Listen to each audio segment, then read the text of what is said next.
and welcome to Dave Barlow Guitar. And in this video I'm going to be talking about this Stratocaster copy and the pickups that I have in it. These pickups are Texas Locos by my friends at IronGear. They are I would say a kind of classic sounding pickup set, but giving you that kind of Texas blues kind of edge, which a lot of people crave for. You know, it sounds pretty, to me, it kind of sounds very, you know, kind of like, you know, goes into the Stevie Ray Vaughan kind of territory, and the Jimi Hendrix as well. But hey ho, I'm not a Strat player, what do I know? I don't play Strats as a rule, so I think it sounds great. So you'll just have to sort of put some comments at the bottom to tell me what, you know, if I'm wrong. Anyway, if you get really bored of me giving you some real serious meat and potatoes about this upgrade, which is really important, there's some really good stuff I'm about to tell you. If you don't want to hear any of that, that's fine. You can go to the end of the video and you can listen to, I can't get my words out today. You can go and listen to some sound bites that I've done already, recording with a microphone, all that kind of stuff. Sort of studio conditions. I'm going to be honest with you, I didn't sit there for hours and hours getting everything right. I just slapped it out, so you can hear the difference between the old pickups and the new pickups. The old pickups that were in it were kind of like, I don't know what they were like. They had some really weird stuff. If you continue to watch this video, I show you what they look like and, you know, how they were put together, so you can see how kind of poor they are. Even though, to be honest with you, for the way they've been built, they sounded not bad. Better than most of the stuff you see. Anyway, this Stratocaster has got a one-piece maple neck. Very nice rosewood fingerboard. Well, ish. So, but that's as far that's as far as it goes with this guitar, right? The body, I reckon the necks come from somewhere really good. But the body is a four-piece, kind of glued together-ish slapdash. I don't know what it is. It looks like three different kinds. So, I'm not going to guess. I've locked the bridge down as well. I just stuffed a load of plectrums in there because it's all about tone, you know. Anyway, so yeah. And when we purchased this guitar from a kind of garage sale environment for 20 quid. 20 quid in, if I was to translate that in American money, is probably about $15. If I was to translate that in euros, it could be anything. Who knows with euros? But anyway, between 50 and 20 euros. Sorry about that. Anyway, so yeah. So it's kind of really cheap guitar. So you can kind of replicate this at home if you're like me and you're really a poor guitar player with no money. So what else have I got to tell you? Can't remember. I did have some notes on my computer, but my computer's just switched itself off. So we're going to have to ad-lib this. Anyway, there's lots of juicy stuff coming up where I'm going to sort of show you how I replace the pickups. So like a little step-by-step thing. Again, if you want to move forward on that, you can always fast forward. So, tones. I've got tones at the end, but let's do some tones now for a bit of a laugh. This is the bridge and the middle position. I got the middle position pickup slightly lower. Because it gets in the way when I'm playing. I don't know if anybody else gets that problem. So I just lowered the pickup. But I don't know, it sounds alright. You get a really good sort of nice kind of in-between tone. Let's try.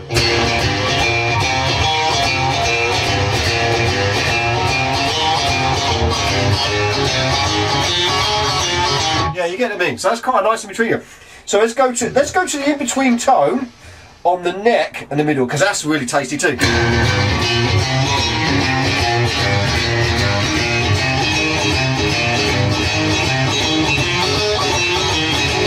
Yeah, pretty cool tone that. So yeah, so we'll do the middle.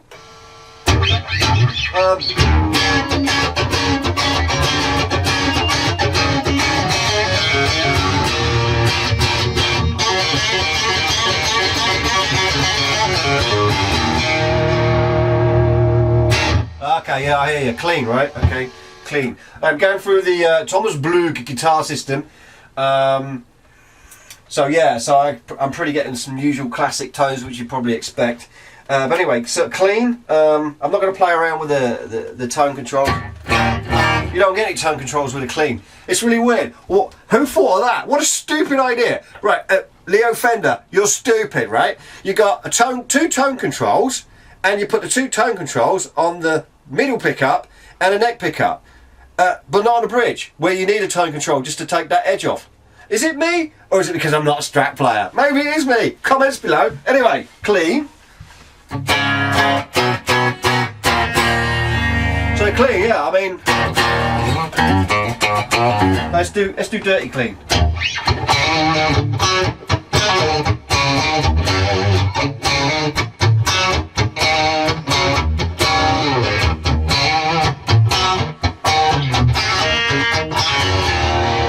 That's kind of nice. I don't like clean. What's wrong with clean? Okay, clean in the neck and the middle position. Let's do some.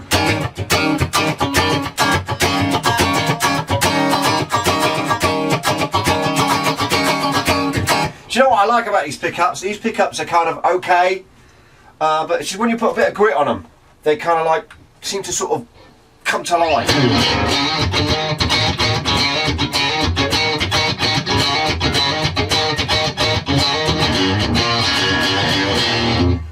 Okay, what about, let's go for the neck position, clean, really clean. Oh, yeah, I like that. Yeah, that's where it is.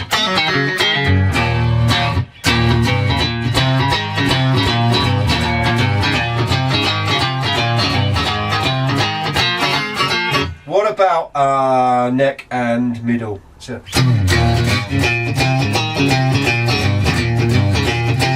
Different, really big difference in sound, which is cool. So lots of usable sounds in this. I need 1, 2, 3, 4, 5 usable sounds in a Strat.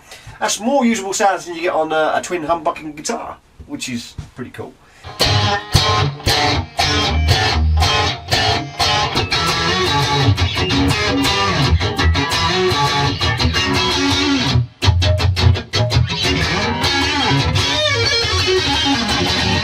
Yeah, cool. So yeah, kind of Jimi Hendrix, all that kind of stuff. I'm not using a heck of a lot of gain here, so I don't know. So yeah, I mean that's kind of like all the gain I think is required to sort of. It just oozes Strat, doesn't it? Anyway, so yeah, that's a Strat. That's the Texas Loco pickups by IronGear. Like everybody says, it's a piece of plastic, bobbin, and some cool wire. Well, it's kind of not. I mean, I looked at these pickups in detail, you know, when I was putting them together, and that's coming up right now. And you'll see that, they're made properly. They're not slapdash together. They're really made well. So yeah. Anyway, I'll leave you with that. So next up in this video, if you're not bored yet, then I'm going to show you the pickups. Me putting them in the guitar, so you get to see them in detail, what I do, how I do it, the fact that I've not changed any wire in this guitar, I've not changed these pots. This was really creaky, I just sprayed it with some stuff and it was fine. Same with this. I broke this pot, by the way, this pot here. In the next little segment you'll see I broke this pot, but I just super glued it back together again, because that's what doing rock and roll on a budget is all about. Anyway, watch that video and I'll catch you up in a minute.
Okay, so the pickup, I managed to prise it out of its casing.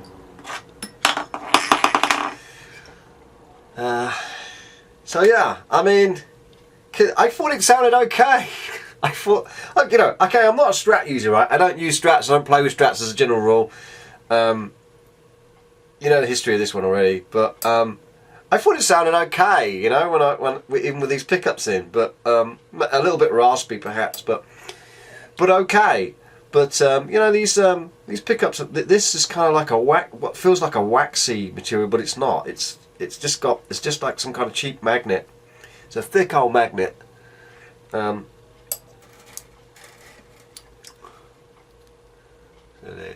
Thick old magnet. Yeah, with lots of wax around it. So it's been kind of wax potted, which is interesting. Anyway, we're not using these pickups. Let's crack on. Okay, so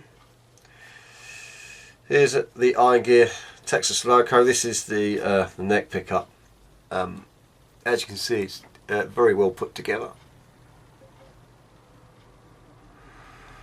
Uses like the fibron material as well. The old style hookup wire, like wax coated, and obviously a cover. Yeah, looks okay. Looks quite traditional. That way.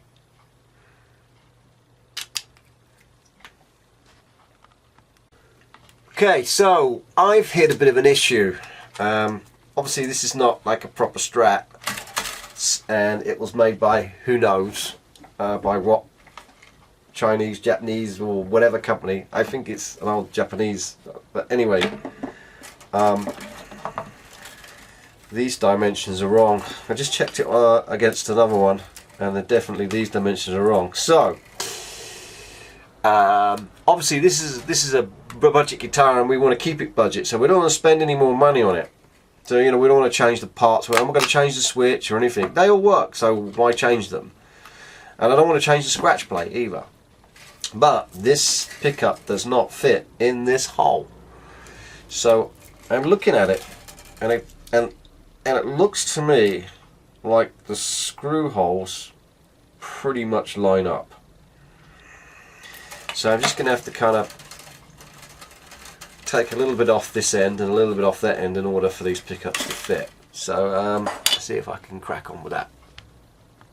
Okay, so I decided I'm going to take everything off this and use my Dremel on it to open up those holes. Oh my word, what happened there? Oh my word. Look, I just pulled that off by hand. Look. I just broke it. It's got a hole in it now. Look at that. This is really old, this guitar. So much so the plastic's breaking. But anyway, we put the new pickups in. It won't know what's hit it, will it?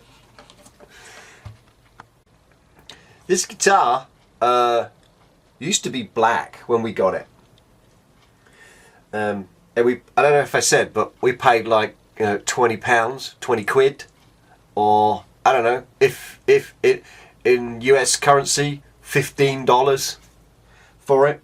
Kind of garage sale kind of item. To be honest, they was giving it away for free, but we felt guilty. They were giving away 2 guitars, so we said, look, we'll take 2 guitars and we'll give you, like, you know, 20 quid.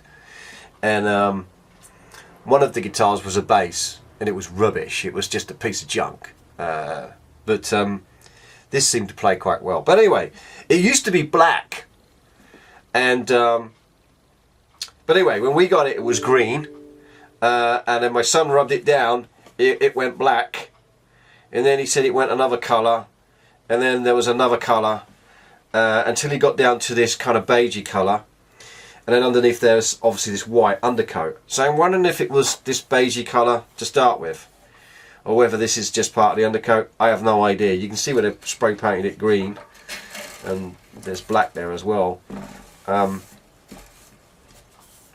Yeah, it's very interesting, but it's kind of all faded, which is really cool. So it's kind of relicked itself, apart from this kind of relicking where it's been over sanded. It's going to sound cool, I hope.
Catch you later.